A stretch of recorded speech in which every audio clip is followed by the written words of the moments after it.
আরে সোনামণি, তোমাকে কইতেছে শোনো। তোমরা যারা শাটার খুলে বুঝছো ভিডিও করো, তোমাদের উদ্দেশ্যে একটা কথা কই শোনো। ওই শাটার বন্ধ কইরে ভিডিও করতে পারলে কইরো, না করতে পারলে করার দরকার নাই।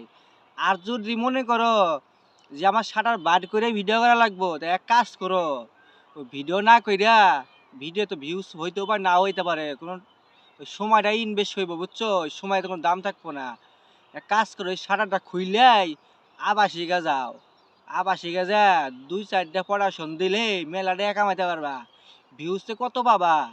1 লাখ ভিউজ মানে $5-10 কামাইলা। আর মনে করো ওই আধা ঘন্টা যদি থাকতে পারো আবাসিকা যাইয়া, মনে করো কি লাখ টাকা উপরে কামাবা। তা চিন্তা করে দেখো, শাটার যখন খুলছই, তাহলে আবাসিকে যাই খোলো, বুঝো নাই? শুধু শুধু এই সোশ্যাল মিডিয়ায় আইসে ওই শাটার খুইলে পাবলিকরে বিরক্ত করো না। আর জোয়ান পোলাপান যারা আছে বাথরুমে যা পরে আবার আমাকে ঝাঁকানি উঠাইবো বুঝছো। ওই ঝাঁকানি মাকি করার দরকার নাই, তুমি আবাসিকে যা 30 মিনিট থেকে লাখ টাকা উপার্জন করো, ওটাই সবচেয়ে ভালো হয় বুঝছো।